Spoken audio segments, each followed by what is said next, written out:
In this video, we will cover how to create a care arrangement.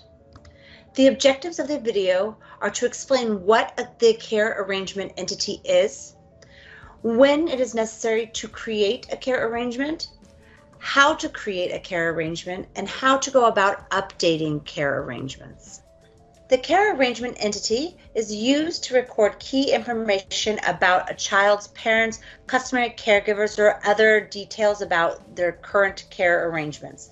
It is especially important for unaccompanied and separated children because it allows caseworkers to document key details about the parents, the customary caregivers, or other information that might not be detailed in other locations about their current care arrangements. When to create a care arrangement. Not all children registered in Progress V4, nor all children who have child protection cases in V4 will necessarily have a care arrangement documented. In accordance with the UNHCR's best interest procedures, care arrangements should always be created and kept up to date for unaccompanied children, including those living in foster care, institutional care, supervised independent living, child-headed households, and kafala situations. They might be necessary for other children, including separated children, as part of the documentation for best interest procedures in child protection module. This would include in BIAs or for BIDs in cases such as family separation, custody disputes, or temporary care arrangements.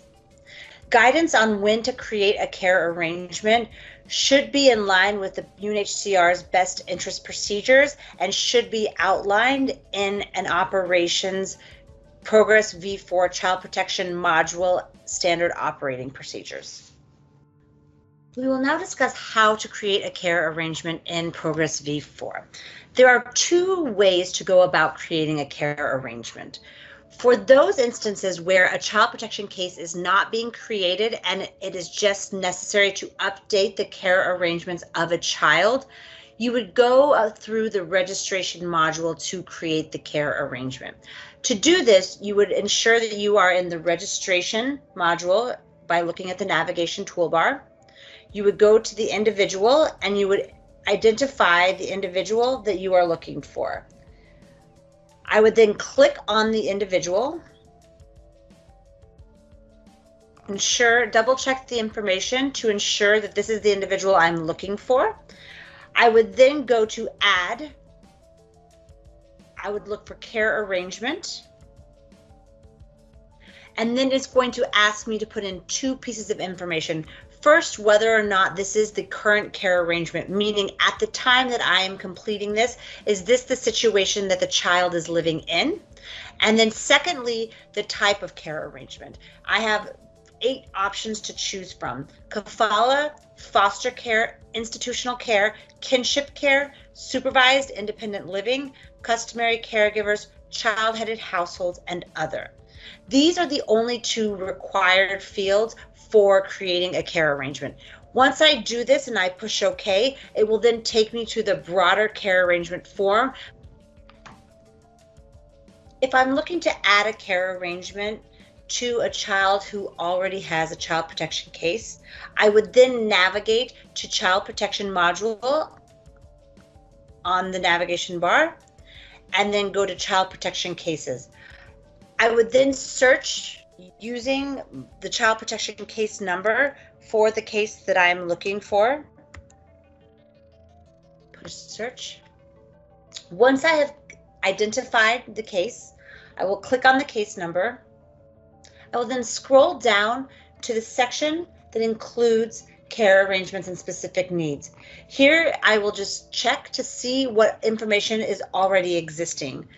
Either way, I'm able to add a new care arrangement, but right now, looking at this case, there is no current care arrangement documented. To add a care arrangement, I will go up to the ribbon and I will click on the arrow next to add. I will then click on care arrangement. Similar to what happened when we created a care arrangement in registration module, a pop-up box will appear and it will ask us for the 2 pieces of information that are required to create a new care arrangement. The first is if the care arrangement is the current situation that the child is living in? For this, I will say yes. And second is the care arrangement type. Again, the same 8 options are available. The definitions of these care arrangement types, as well as when to use these, should be included in your child protection module SOPs for Progress V4. In this case, let us imagine that this child is in immediate need of care for this evening while a longer term solution is being identified. So I will click on institutional care and I will push OK. Once I click on OK, I will then be taken to the broader form for care arrangements where I can document additional information. As you will see, there are 2 fields that have the red asterisks next to them. These indicate that these are the only 2 fields that are required for me to be able to save this care arrangement. As we filled those out in the pop-up box, they are already populated. In addition to those, you will notice there is the care arrangement start date. When I click on this, it will default to today, and so I will click on that would be today. I do not have to include care arrangement end date until the date when the care arrangement actually comes to an end. And then also care arrangement formalized. This is asking whether or not there have been formal procedures put in place for around these care arrangements or whether or not they were spontaneous. If you would click on this, the response options are yes or no. In addition to this, it allows you to document in more detail the information around the caregiver or care arrangements. If the individual who is the caregiver is also registered in Progress V4, you would click on Registered Caregiver and it would allow you to look up that individual. If the caregiver is not registered in V4, you can create a relative record for the child and then look them up here. To create a relative record, you would need to go back to the child's individual record and registration module. The fastest way to do this would be to click on their individual ID here, which will then take you to their individual record. Now I'm in their individual record and I have the ability to, when I go to add, I can add a relative. Here I would complete the information about the family name, the relationship, the sex, the age, basically put in the information of that caregiver and then save. Once I have created the relative record, I can look up that individual's name here and I should be able to find that caregiver. As this example, we are talking about putting the individual into institutional care. I then would not have a registered caregiver, nor would I have a caregiver as a relative. Instead, I would put the individual's caregiver's details. So for example, we put the child for the evening in House of Helping Shelter. And I'm going to indicate here that the child will stay here until we can find a more long-term solution. The child can stay for up to 4 days.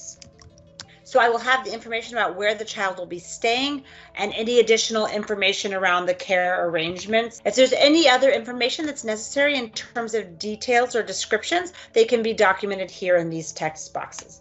I'm going to indicate that today is the first day that the child will start in this care arrangement, and this is formalized.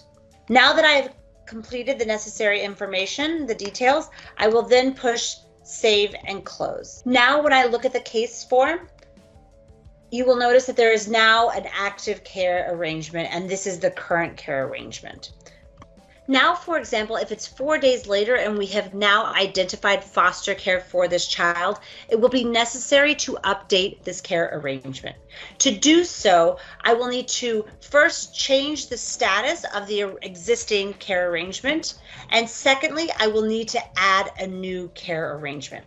To change the status of the existing care arrangement, it will be necessary to go up to the Child Protection module in the navigation bar and look for the care arrangements in the entity. I will click on this and it will take me to a view of all of the active care arrangements.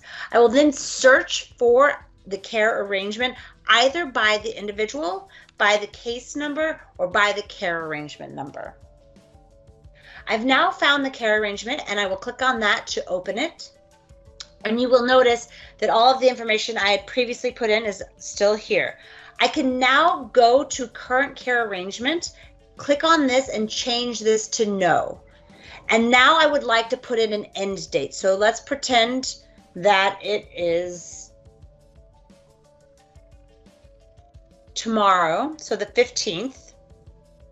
And that is the day that we're moving this child to foster care. So I will save and close. You will notice on this that it now says current care arrangement no.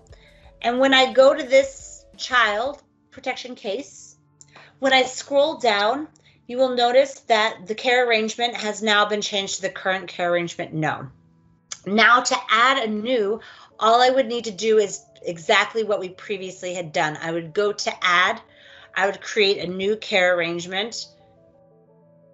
I would say this one is now the current care arrangement. I found foster care.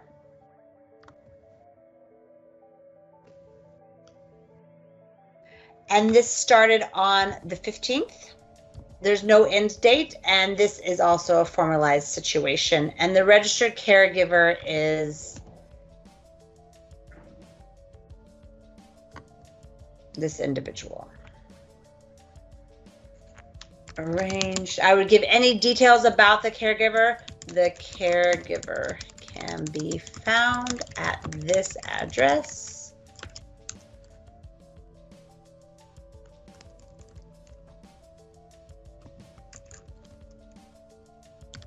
This arrangement will be longer term and updated on a monthly basis until permanent solution found. The child will stay at the home of Daniel with his